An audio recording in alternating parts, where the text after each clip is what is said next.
Fala galera que tá show, eu sou o Júnior do canal do Jura, falando direto de Natal, Rio Grande do Norte.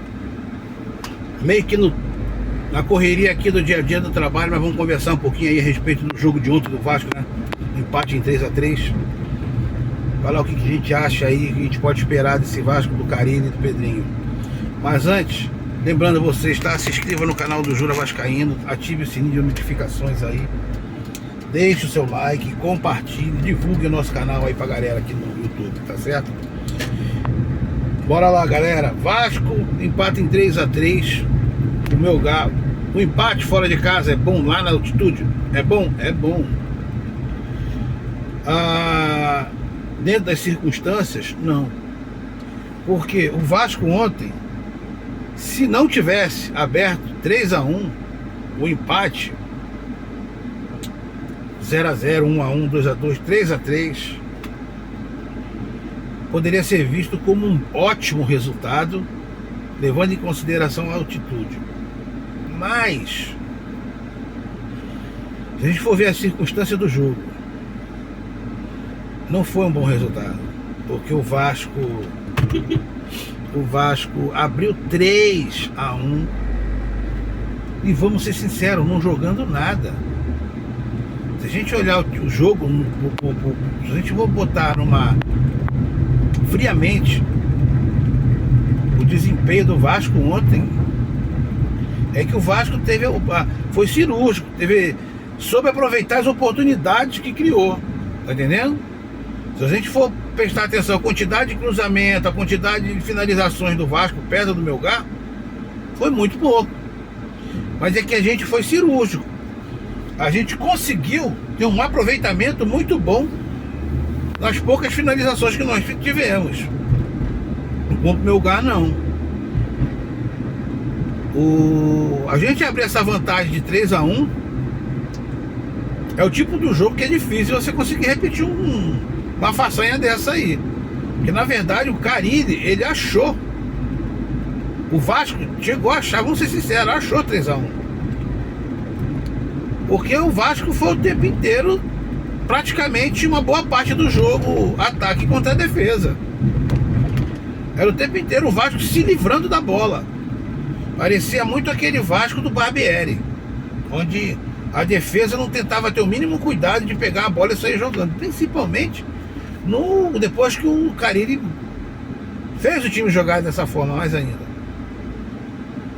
O Vasco consegue abrir 3-1. E aí o Carille, covardemente,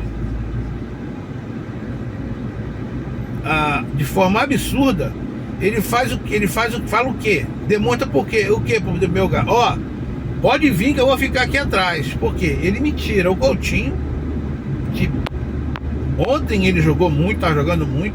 Só que realmente, eu entendo a tirada do Coutinho pela questão da altitude, do preparamento físico, da questão da altitude que influencia muito.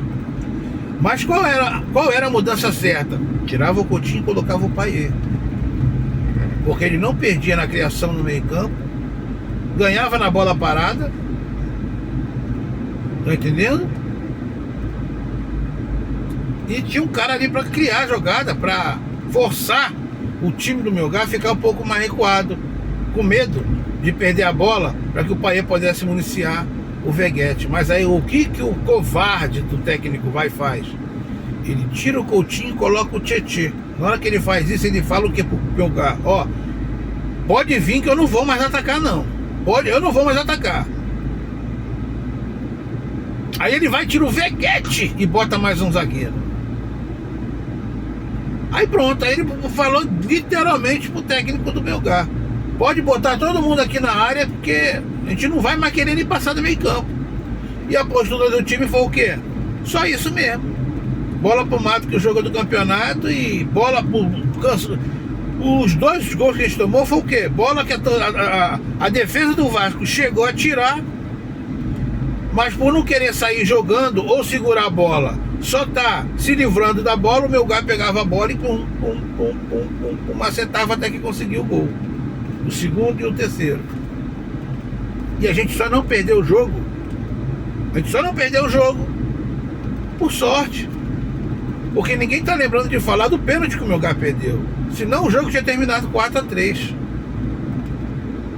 Então o que o Carille conseguiu ontem com esse empate foi sorte. Ele teve foi sorte.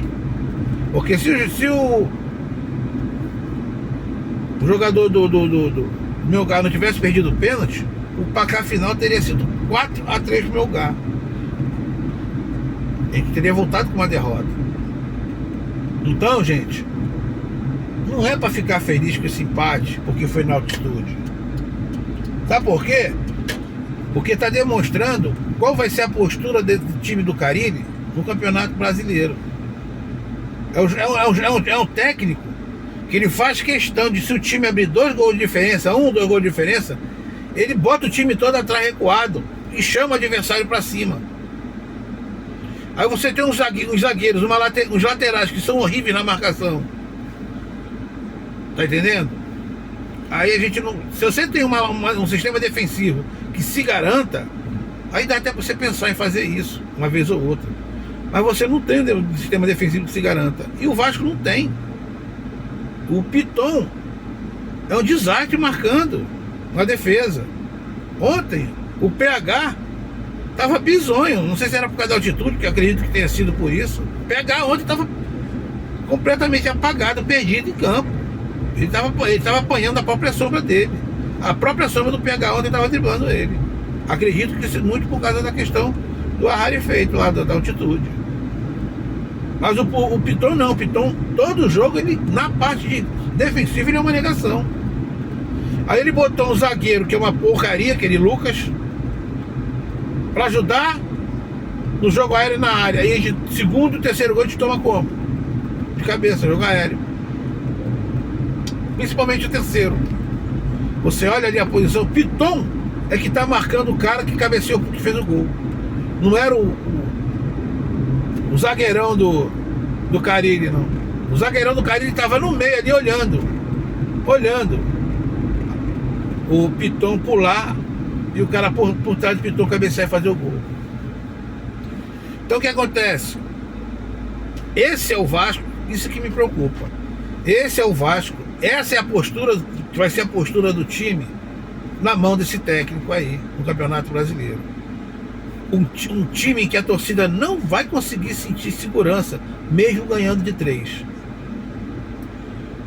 Um time que não vai demonstrar, passar confiança para a torcida, mesmo ganhando de 3, de 4, de 2, de 1.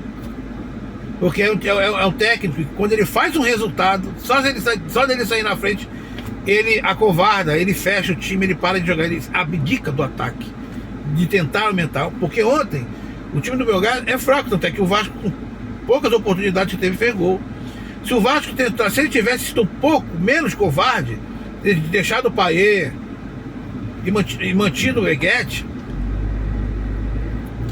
ou colocado um outro atacante que não fosse o Eguete, e não um zagueiro, deixava a zaga do jeito que estava, ele e o Vasco arriscasse, pode ter certeza que o Vasco arriscava mais 1 ou 2 gols ali, que a defesa dos caras era ruim. Mas não, ele aprendeu. Então, no Campeonato Brasileiro, nós vamos ver muito isso aí. E aí me preocupa. Sabe por quê? Porque o único técnico que eu vejo que daria jeito nesse time ficar melhor, tá fechando com o Fluminense. Nós vamos perder a oportunidade de fechar com o Renato Gaúcho para manter essa imundície de ter esse técnico covarde. Sabe por quê? Porque a gente conseguiu ganhar do Santos de São Januário de 2-1, o Santos desfalcado. Aí uma boa parte da torcida, uma boa parte da imprensa, e principalmente o seu Pedro Paulo, acha que a atuação do Vasco contra o Santos já é digna de Real Madrid. Não precisa contratar, não precisa fazer uma porra nenhuma, que isso é o timaço. O empate, com sabor de derrota, significa que o nosso time não precisa de nada, não dá nada, e o técnico é bom pra caralho. Tá entendendo? E a gente tá perdendo aí a oportunidade, mais uma vez, de mercado, que é um técnico que tá livre aí, que é o Renato Gaúcho, que tá fechando com o Fluminense. E a gente vai ter que amargar essas agonias aí, essas covardias com esse técnico. Quando vê, já vai estar tarde, aí vai tirar o técnico, Aí vai atrás de técnico, vai ter atrás, aí vai ficar 2 meses, que nem o Pedrinho faz, 2 meses para conseguir um técnico. E aí quando vem, ainda vem outra bomba. Que é o que eu tô falando. Então, gente, isso era o que a gente tinha que falar pra vocês aí. Vamos ver agora aí. Próximo jogo, Vasco e Corinthians, segunda rodada do Campeonato Brasileiro. Vai jogar contra o Corinthians lá na Arena Neoquímica. O Corinthians não tá jogando essa bola toda também não. Agora ver. Torcer pro Vasco ganhar, que é pelo menos assim a gente se mantém lá na frente. Quanto mais pontos a gente tiver logo no início do campeonato, melhor, para diminuir o nosso foco lá na frente, lá na frente, né? É isso aí, galera. Saudações vascaína.